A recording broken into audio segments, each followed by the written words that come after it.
Pamban Bridge, India's first vertical lift sea bridge, inaugurated in Rameswaram by our Honorable Prime Minister Modi ji on the very auspicious occasion of Ram Navami।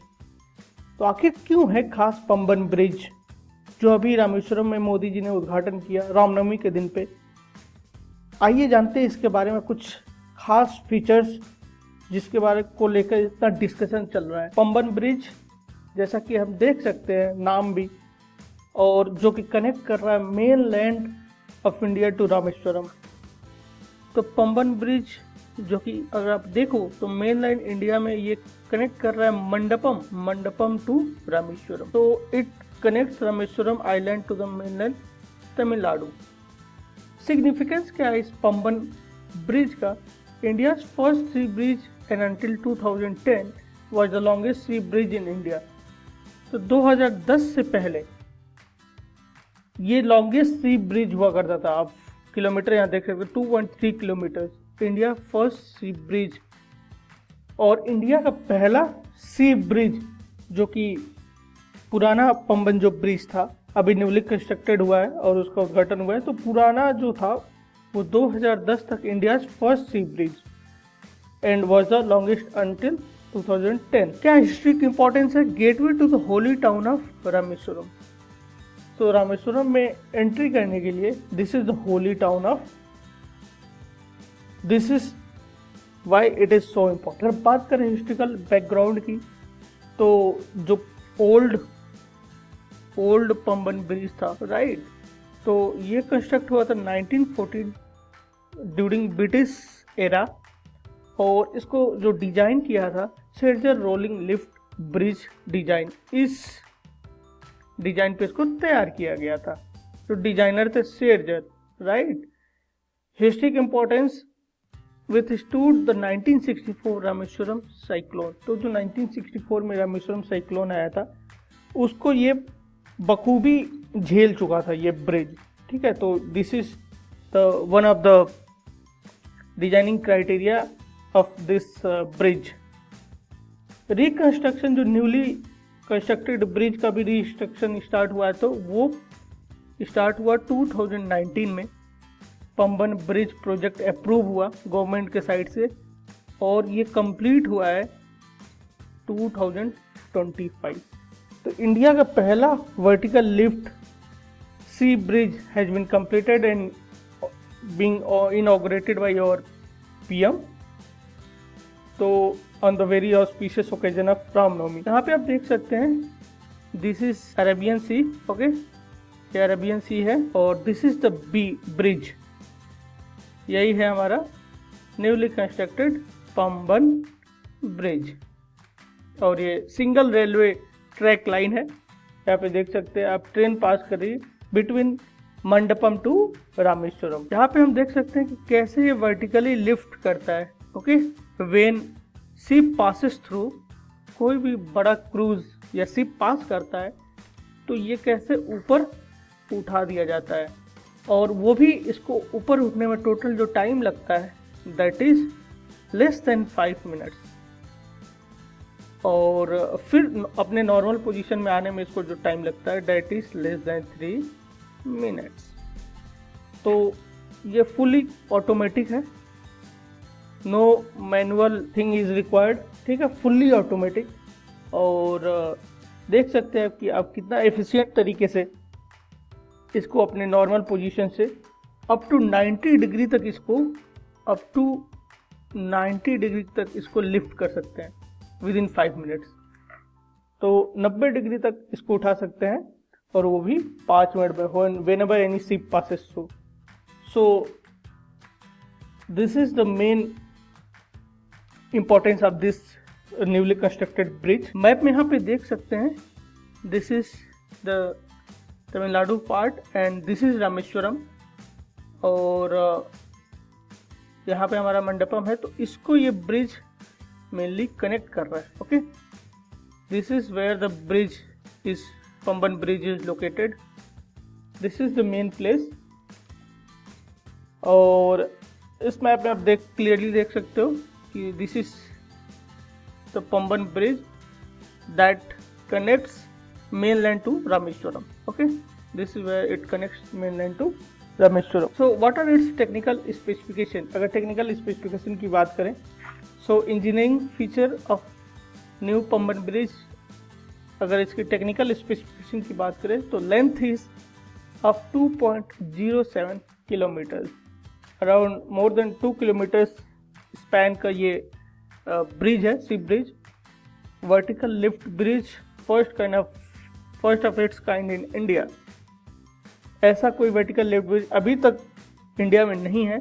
Okay, and vertical clearance is by 22 metres when lifted compared to 1.5 meters in old bridge। तो देख सकते हैं vertical clearance भी बहुत ज़्यादा है कि अगर क्रूज, अगर कोई शिप जो पास करे होगा उसका साइज अगर बड़ा भी हो तो वो इजीली पास कर जाए। विड्थ जो है ब्रिज का 20.8 metre, 100 span with central span featuring the vertical lift mechanism. और जो कॉस्ट है, टोटल जो कॉस्ट इन्वॉल्व है that is 535 crore. So more than 500 crores has been involved in this। तो जो मटेरियल यूज हुआ है, आर्किटेक्चरल इनोवेशंस की अगर बात करें तो revolutionary design element, electromechanical vertical lifting system has been used. तो जो भी इसमें मैकेनिज्म यूज हुआ है that is electromechanical vertical system, navigation channel 63 metres wide navigation span. जो मटेरियल यूज हुआ है that is corrosion resistance, advance anti corrosion material for the marine environment.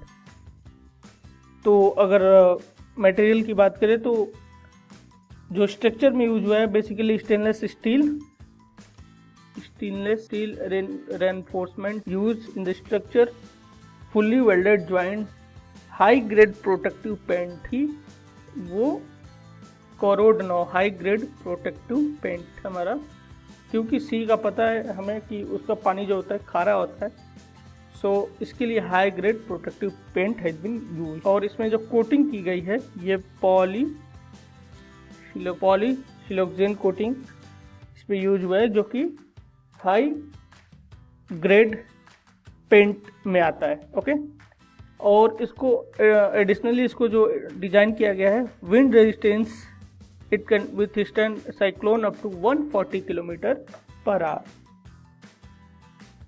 seismic resistance, enhanced earthquake resistance compared to the old bridge, ताकि in case of कभी कोई भूकंप वगैरह आए तो उसके लिए भी इसको डिजाइन किया गया। तो this is corrosion proof, wind proof and seismic proof. So हर चीज को ध्यान में रख के इस ब्रिज को डिजाइन किया गया है। इसके जो लाइफ स्पेन की अगर बात करें तो मोर देन 100 ईयर्स बताया जा रहा है। ठीक है, मोर देन 100 ईयर्स। तो इस बीच में कोई भी प्रॉब्लम जो है उसको ये इजीली झेल सके और ब्रिज अपने नॉर्मल फंक्शन को कर पाए, तो उस हिसाब से इसको डिजाइन किया गया है। इस पर हम बता दें कि ये जो डिजाइन है डिजाइंड बाई RVNL, जो कि इंडियन रेलवे का सब्सिडियरी कंपनी है RVNL। Okay, and Navratna company under the ministry of railway. This is Navratna under the ministry of railway. तो रेल विकास निगम लिमिटेड ने इसको डिजाइन करा है, मेड बाई RVNL। और सोशियो इकोनॉमिक सिग्निफिकेंस की अगर बात करें तो इकोनॉमी इम्पैक्ट हमें पता है कि इस ब्रिज के बन जाने से काफ़ी वहाँ पे जो प्रॉब्लम होती है उसको हटाने में काफ़ी सहूलियत आएगी। Expected 30% increase in the tourism to Rameswaram. इस ब्रिज के बन जाने से जो एक्सपेक्टेड टूरिज्म बढ़ने की हम बात करें that is 30%। Okay, connect obviously बात है, जब कनेक्टिविटी बढ़ती है तो टूरिज्म भी किसी प्लेस का बढ़ता है। फिशिंग इंडस्ट्री को फ़ायदा होने वाला enhanced marine vessel passage improves fishing economy, facilitate pilgrimage to Rameswaram temple. तो ऑब्वियसली बात है कनेक्टिविटी बढ़ने से जो श्रद्धालु रामेश्वरम टेम्पल, हमें पता है कि Rameswaram temple one of the jyotirlinga है, अब 12 ज्योतिर्लिंग्स, तो इसकी वजह से कनेक्टिविटी बढ़ने से वहाँ पे पिलग्रिमेज की संख्या भी बढ़ सकती है। Local employment created approximately 2000 job during the construction. तो हमने देखा कि 2019 से काम स्टार्ट हुआ था और 2025 में इनॉग्रेशन हुआ है। तो in this 6 years 2000 jobs has been created। Regional development catalyst for economic growth in surrounding areas. तो इसके डेवलपमेंट होने से जो वहाँ का लोकल डेवलपमेंट वो भी हाई रेट से हो। सो this is the economic impact. Now will talk about the strategic important national and regional significance, improved passage for large vessel। तो लार्ज वेसल को आने जाने में जो प्रॉब्लम होती थी वो ख़त्म हो जाएगी इससे। Defence significance, enhance connectivity to strategic southern coastal areas. तो साउदर्न कोस्टल एरियाज में जो कनेक्टिविटी है वो भी इससे क्या होगा, बूस्ट होगी। Blue economy initiative alliance with India's focus on maritime development. Disaster management, better evacuation route during natural calamities. ठीक है, during disaster management we can use it as a और strength. Now part of the Sagarmala project. हमें पता है कि this is also one of the part of the Sagarmala project. So this is very important for strategic importance also for Indian government and for everyone this is so important। this bridge has been so important। आपको बताते चले कि ये जो channel है इस पे हम डेली अपडेट्स लाते रहते हैं regarding any point of national and international importance जो कि आपके एग्ज़ाम में हेल्प करे, और डेली करंट अफेयर्स के टॉपिक भी लाते रहते। तो please subscribe this channel so that आप नोटिफिकेशन और अपडेट आप इजीली आप पा सको। ठीक है। नाउ इन्वायरमेंटल कंसिडरेशन की बात करें तो measures ecological balance, measures to minimise impact on Gulf of Mannar biosphere reserve. Sustainable material, जैसे कि हमने बताया कि इसमें जो भी मटेरियल यूज हुए हैं सस्टेनेबल मटेरियल्स यूज हुए हैं for construction purpose. Sustainable material का मतलब ये होता है कि वो मटेरियल हार्म ना करे। जैसे अगर सी क्रिएचर्स हैं, फिश हो गए या अदर सी क्रिएचर्स, उनको कोई इससे प्रॉब्लम ना हो और जो लॉन्ग लास्टिंग हो। Renewable energy, solar panel for powering bridge operation and lighting. So renewable energy का भी यूज़ किया गया है